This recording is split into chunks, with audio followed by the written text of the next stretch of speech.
So we're going to talk about emergency planning for facilities, and is your facility prepared for an environmental emergency or any emergency at that? Better? No? Yeah. Now? Yeah. Okay. I guess I got to stand right. So this is focused on environmental emergencies, but I want you to think outside the box as well and just all hazards, okay? Obviously, even with a winter storm, you have cascading events, right? So what doesn't look like it could be an environmental emergency can quickly turn into one. And we've got, later on throughout the day, we'll probably be talking about a lot of incidents, just drawing back on experiences that we've had, and maybe even reaching out to you in the audience. As far as industry here, how many of you have actually had a disaster or who have suffered some type of event in your facility, whether it be a fire or spill or... Okay, so there's some experience out there, and you may have reacted differently. It may have preempted you to start planning in a different manner. We might seek your just input on that. Very open forum. If you have questions, please feel free to ask. We're going to keep the dialogue going. Mark and I will just talk back and forth, and you're welcome to butt in at any time if you're sick of hearing us talk. So we'll talk about management cycle. An event occurs. You should be thinking prepared for this. What plans do I have in place? Because you're going to have a response. You're going to have your own response as manager of that facility. Your employees are going to respond in a certain way. The first responders are going to respond. Do you know what they're going to do? Do you know what the plan is? And then you move into recovery. They're going to hand the ball back to you. Are you prepared to take the ball back? How are you going to recover from that incident, both as a facility and as a community? Then you move into mitigation and preparation. We're going to talk about all these phases throughout our presentation today. But what can you do to lessen the effects of the disaster that had just occurred? And then what can you do to prepare for the next time something occurs? It's a very cyclical event, and it is ongoing and continuing, whether it's something that happens to your facility or just something that happens to a facility within your community.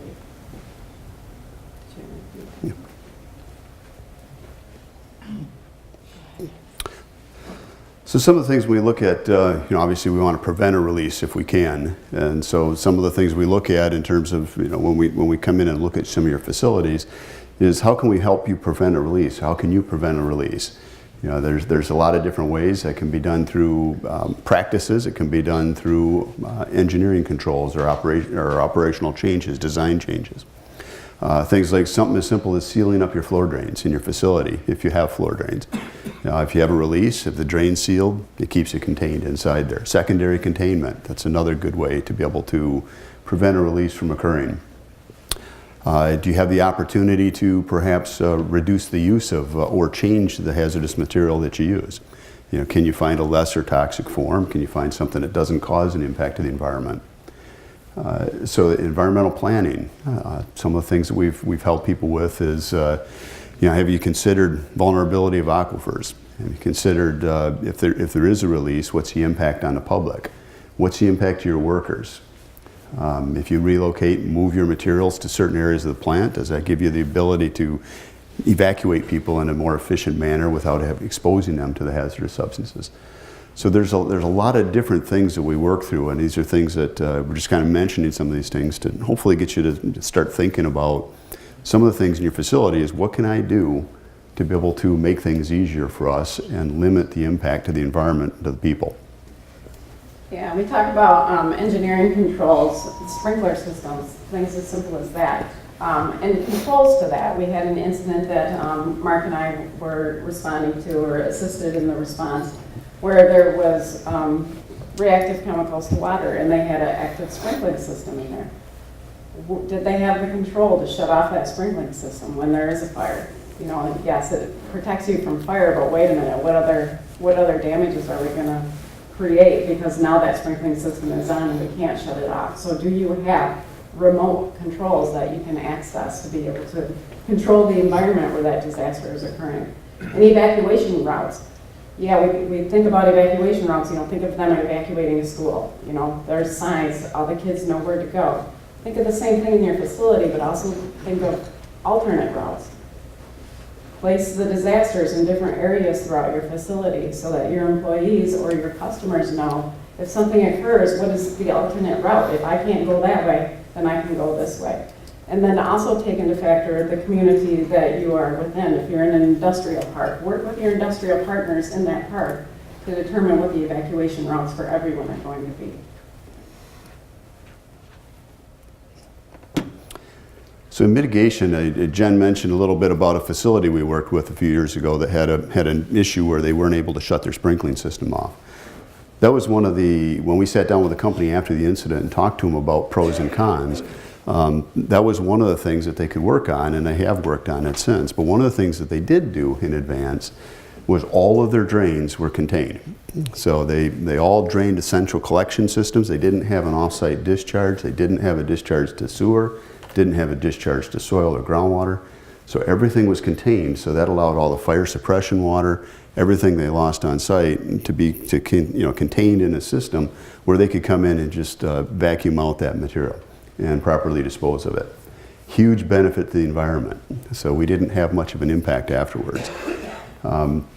One of the other things, this is more of an operational practice, but one of the things here is that in your plans, it's really important that your plans are updated. They're kept updated all the time. So one of the things in this particular place is that some of the workers had moved materials into an area where the plant didn't really understand that they were there. So we had water reactive chemicals. So when the fire department went in, they were asking the company before they hit it with water, do we have any water reactives in here? It's like, no. Well, they touched it with a little bit of water and had a reaction. So that's important. That was a surprise to the company president. He didn't know that. And so it's really important that if you make operational changes, make sure your leadership understands the changes that you've made. And another aspect to mitigation, consider access to your controls. Do you have the proper security in place so that somebody who might want to do harm cannot reach that control? I worked with another company down in Southeast Michigan where they had excellent security measures to guard their outside storage facilities that they had for hazardous chemicals from people who might want to do harm, whether it be sabotage the company or a terrorist type event. Great security, but then they didn't have any way to access those controls except through the building. And it wasn't recognized until it was a tabletop exercise where we were just walking the facility. We said, how do you get to those controls if you can't get to them from the building because something's going on inside? Oh, we didn't even think about that. I guess we better put a gate on the outside as well so that we can access those. So think of those security measures, but also how you can still access your own security measures to be able to get to those controls.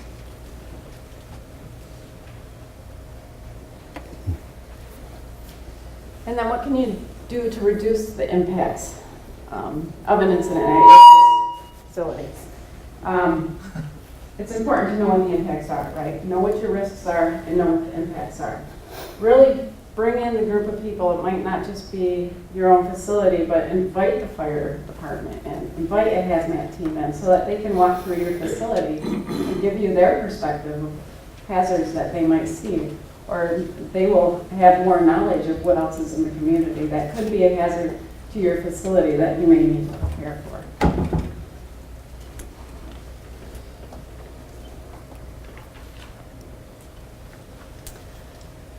The preparedness cycle, we'll probably spend a little bit of time here. So preparedness is a little overwhelming, right? You look at all of these steps that occur to start becoming prepared. And you start with planning. You're determining the risks and hazards. You're determining what stakeholders do I need to bring to the table. And you're discussing capabilities. What capability does my facility have to react? Do I have the proper spill kits in the proper areas? Are my employees trained to be able to use those? Who gets called out? Who's going to make the calls? What's the call tree going to look like? Who's going to be showing up as far as first responders to my facility, and what are they going to be expecting us to do? And then you're going to be organizing that information. Once you've gathered a lot of that information, you need to then organize it. You need to start assigning roles and determining, writing the plan and that sort of thing. And I think we're getting some squawk when you and Jen get too close. how are we going to equip them? Is it going to be your first responders at the fire department? Do they have the proper equipment? Do you have the proper equipment for your employees, your managers? Your managers are very important. They're responsible for the health and safety of their employees. That follows Just give me the up, down. I mean, if I get to where it's squawk, just give me a thumbs up or down. You'll hear it. Okay. And then training, right? Training is very important. A lot of industry as well as, sorry, I slipped the slide there. Even in state government, in any type of business, right? It's difficult to put money towards training because you're training for something that you don't know if that's ever going to happen or not, right? There's a very slight risk, but what's the benefit of training? Ask any of those facilities that have had a near miss or have had an incident, and they, I'm sure, will support, yes, it's very important to train your personnel on how to respond and what they're going to do. Yeah, so some of the things that we wanted to talk about here a little bit is all hazards. When we talk about the all hazards arena and we talk about all hazards preparedness, one of the things that I started to do this a few years ago is Jay talked about tier 2 facilities, and obviously you have to develop plans with your tier 2 facilities. We started to sit down fire departments and the LEPCs. They go through a process quite often of inspecting these facilities and trying to figure out what their plan of attack is should there be an incident. And I know that there's some in here that I've worked with, and we've talked about some of this as well, of going in and looking at those from our perspective, from DEQ's perspective. If industry is willing to allow us in, which most of them have been and welcomed us into the facility to do so, is that we've gone in and inspected these with the fire chief and gone in and looked at it from the standpoint, because fire, quite often, I'm not trying to be critical here, but quite often fire does a wonderful job, but they're looking at the fire world. And we're looking at a little bit different picture sometimes, so we can look at what impact is there to the environment should something happen, and how would we approach that? How would we work with the fire department and industry to be able to effectively deal with an incident and respond to it? Similarly, we're looking at how do we look and consider public health impacts? It gives us a much better understanding of the facility. It gives us a much better ability to work with the fire department and with industry should an incident occur. So that's something that's relatively new for us. We're trying to build on that a little bit as resources allow, but we don't have a lot of resources in terms of people to be able to go out and do this. Jay mentioned the sheer number of these facilities in the state, so you can imagine it would take forever for us, and those hazardous materials are always changing. But that does give us the ability to come in and effectively. Some of the other thing from a preparedness standpoint, it's good to see all of you here. I'm glad that, especially with the snow, that everybody decided to come out. But how many, I'm going to ask a show of hands here, how many industry representatives are involved in an LEPC? Oh, that's good. So you've got a pretty good number.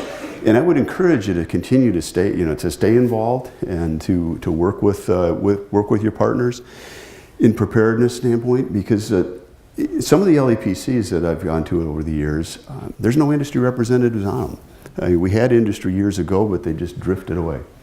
And that doesn't give us that, it doesn't give us that comprehensive picture. And when we look at all hazards, if we don't have our partners at the table, it makes it very difficult for us. So we continue to encourage you to do so, continue to look for those multi-jurisdictional opportunities to train, prepare, and we'll talk about a little bit more of that, and you'll hear from speakers that'll talk about the same thing later. I think that's probably a good point to move on to the... Yeah. Well, just to touch on training as well, obviously, you can start with a simple seminar or workshop, right? Just like this. This is training. You're sitting here, you're learning. When we take breaks, please network with one another. Discuss what plans you currently have, because a lot of this is not reinventing the wheel. It may seem like a daunting task when you look at, oh my gosh, how am I ever going to make time for all this? And I don't have time to, or I don't have, the funding to hire a position specifically just to manage all of this stuff. A lot of industry has already developed very good tools. You can find great resources online. You can find templates for plans online. Online training. FEMA has a lot of incident command system training online, as well as very specific to spills and that sort of thing. So there are resources out there that are free, that are pretty quick, you know, to just run through, and whether it's, you just have, you know, hey, every 6 months employees go through this 15-minute online course, just so that they're somewhat familiar with it, and they'll know the language when the fire department shows up, and expecting what to do, that they've got some familiarity with it. And then exercising. Communities and different disciplines and different industry are exercising every day in your community. Reach out to the emergency management coordinators in your facility, and Jay can get you those contacts as well, through the LEPCs, and just ask to be invited, whether it's just to observe. I want to observe what this company is doing for their exercise or this community, or you want to take a role and you can actually play in those exercises. It'll just give you the experience of going through being presented with, you know, not knowing what's coming up, but it's playing the what if, right? Us first responders, we do the what if thing all the time.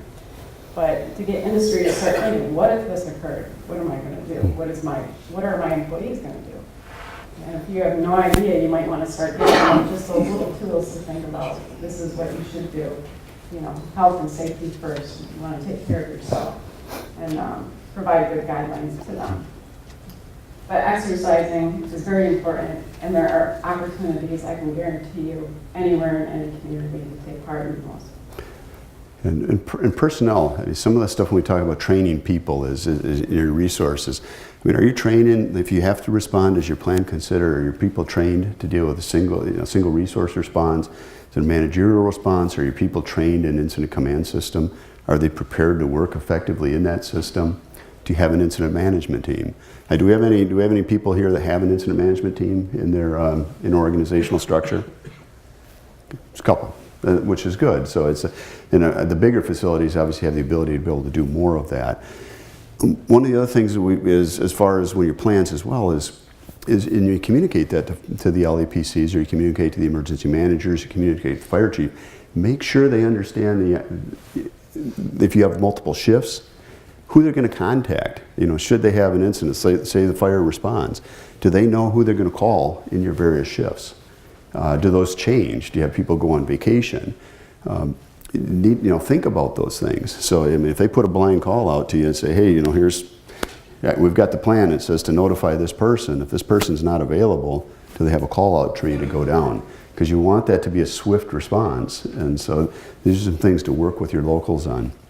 If you give them a plan that's not updated and kept constant, it's not really effective for everybody else.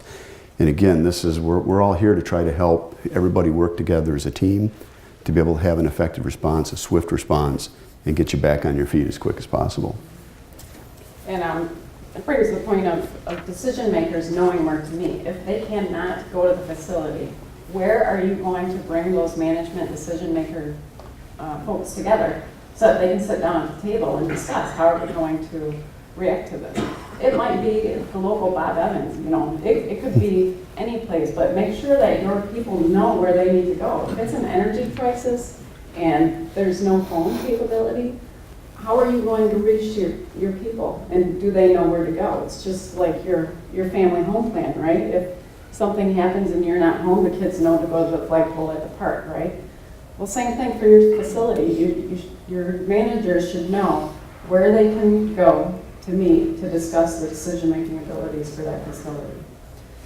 Then we move into evaluation and corrective action. So if you get involved, or once you start developing your tabletop exercises or actually exercising within your facility, evaluate those exercises. Have some non-biased personnel assigned to actually evaluate when you're providing injects and you're looking at specific objectives, so you're determining what the outcome you want it to be. Have evaluators there to determine that these are the decision-making processes that occur, and this is what went well, right? These are always, nobody's at fault. We're just looking at the gaps to see what else we need to improve upon in the future. So then you're developing your corrective actions. This went well, we're going to highlight that. This is a gap. We need to do this specific thing, whether it's we need two-way radios. Then make that assignment. We need two-way radios, put a deadline on it, assign a person to it, and revisit it. And then once it's completed, exercise that one piece. You could just say, okay, today we're going to do a communications exercise. We're just going to call out the communication tree. make sure that that capability is not supported. Thank you. So this is just a time to reflect. Where are you at in this preparedness cycle? Have you begun any of these interactions with the stakeholders? Have you had meetings internally in your facilities? Have you provided training to your employees? Do you have a plan on the shelf? If you do have a plan on the shelf, do you have a plan on the shelf outside of the facility so that you can reach that plan when you need it? I think we had one of the same incidents we were just speaking about. They had an outstanding plan, but they couldn't access it because it was in the facility that was on fire. How are we going to get to that? Make sure it's in the cloud somewhere where you can have access to those plans.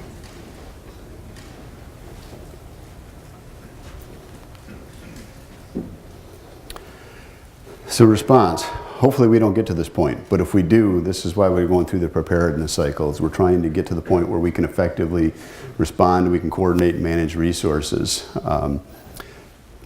Our agency, this is for the first responders to some degree, our agency focuses on the same schematic that they do in terms of we're looking at life safety, incident stabilization, conservation of property, natural resources, and the environment. So we're following that same schematic that most other agencies are doing. So we recognize that the life safety is the overriding priority. And so if we ever have to respond to one of your facilities, that's what you're going to hear from us as well.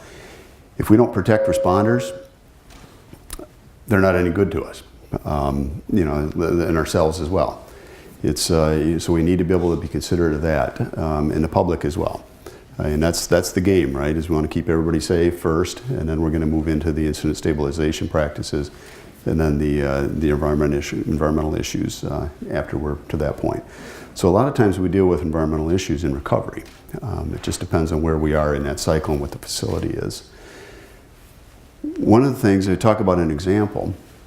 In my career, I've had, I don't know if it's a stroke of, bad luck or what, or I've got the short straw. I'm not sure how you would look at that, but you can also look at it as it's been a great opportunity. I mean, I've had I guess you can look at it in terms of I had the privilege or I've had the unfortunate to be able to deal with the largest shallow freshwater oil spill in U.S. history. I've dealt with the largest multi-vehicle collision on an interstate in the nation. Dealt with a municipal or a citywide drinking water issue. So I've had an opportunity to work on a lot of different incidents over my career. And one thing that's common, that's helped us be effective in every single one of those, where we have been successful, highly successful, it's because we've sat down and we've gone through the full cycle. We've done the preparedness work, we've worked with people to develop plans, we've exercised those plans, we've evaluated them, and we've come back and made corrective actions, made the adjustments, gone through the process again. And if we talk about, I guess I'll use an example. About a year and a half, well, actually it's close to 2 years ago now, probably a lot of you, saw on the news or heard about 193 car and truck pileup on I-94 outside of Kalamazoo. There were a lot of hazardous materials involved in that. There was a very swift response. I mean, I say it's swift. It was also the longest interstate closure in Michigan's history. It was closed for almost 2 days. And this is the major east-west thoroughfare across southern Michigan. In that particular, what made that successful was several months before that, the Department of Environmental Quality and Environmental Protection Agency, we co-sponsored and designed an exercise. It was a shared county line hazmat incident. Obviously nowhere near the complexity or the size of that incident. But we designed that exercise. We brought the partners into a room. We exercised it. And I think we had 19 or 20 roughly jurisdictional authorities that practiced in that in that exercise. We'd gone through it. We knew the roles, we knew the responsibilities, we knew what people were going to do, we knew what the objectives were, the issues and the priorities. And we sat down, it was a very effective response. We had a very high risk situation there. Some of the chemicals that were involved, we had a very high risk situation. Wind chills were in the 20, 25 below zero range. Air temperature was below zero temperatures. And we had to do an evacuation as well. So we didn't practice evacuation routes on a highway. and we had about 2 miles backed up each direction. We had to get those people off, and we couldn't turn them around, so we were able to use metro buses. But these are the kind of things that we think about from a response standpoint. And that practice, and you're going to hear a little bit more this afternoon. You're going to hear an industry representative talk a little bit more about an example where they've gone through that full cycle. And they're going to talk a little bit about an incident that they had and the success they had largely because of the full cycle. And so when we, like I said, when we look at response, that's really what we hope we never get there, but if we do, we want to stabilize, we want to protect people, and we want to be able to move into stabilization as quick as we can. We can get back onto business. Yeah, and so that's what today is all about. So you want to shake hands with your neighbors, right? You want to know who's in your community. You want to know who your responders are. You want to know their face and their name before the disaster strikes. So that when you walk in, it's, hey Tim, I am so happy you're here. And I'm going to go over there now. And you call me when you need me, and I can tell you what's in that room and what's in that room. But we're all here to support one another, right? Everything starts locally and ends locally. We at the state level do a lot of planning so that we can respond effectively as a state as well and support you when your capabilities are low. On that I-95 incident, I mean, that day I had been talking with Mark as the incident occurred. And within minutes, I got a call from the state director at EMHSD. And I said, I can send my guy there right now. He turned around on the freeway, went back. But just the things that you think you've prepared for, you don't know until it happens. You know, the first question to me was, are state troopers have these masks, and are they going to protect them from this chemical? No, they did not, but they didn't know that until the evacuation was done. It was just stroke of luck that nobody got hurt. You know, very good incident.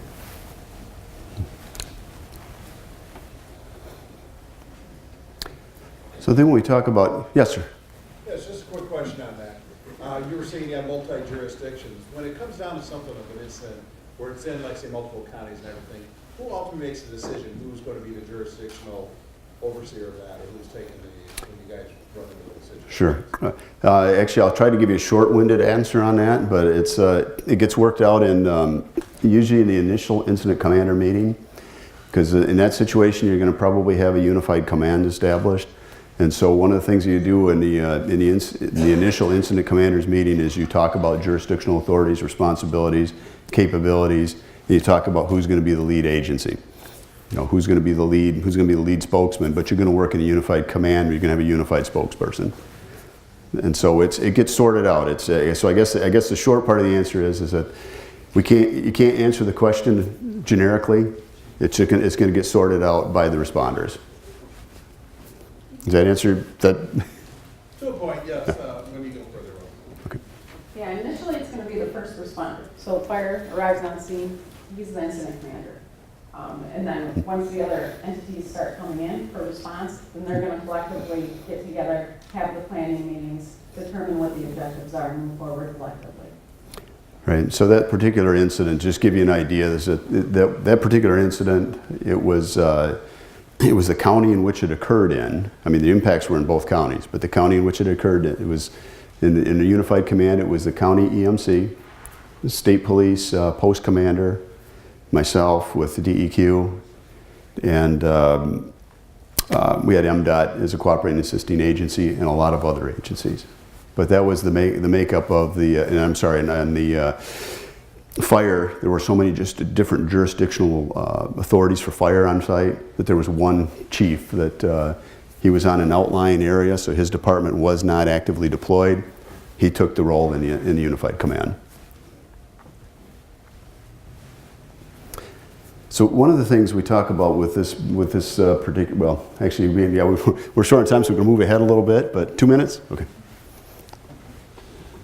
Okay, so we're going to talk about recovery, and it's often the most forgotten about phase. But recovery is very difficult. It's the most important phase, right? You want to get your communities back to whole. You want to get your business back to whole.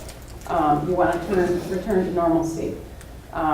You know, many of you live in the communities that you work. Your family is there, and it's very important to bring that back up, not just you know, for your own livelihood, but the economy, right? Your communities and your jurisdictions are relying upon your business for the economy on a much bigger scale. So it's extremely important to know how you're going to recover and expect that the first responders are going to leave, the state is going to leave, and then it's going to be you. How are you going to build yourself back up? And then, so there are business continuity plans. There's a plethora of information out on the internet on business continuity plans and continuity of operations. I'm not a business person, but there is a lot of resources available online, templates and that sort of thing. And like I said, work with your industry partners to see what they have and how they've established their plans.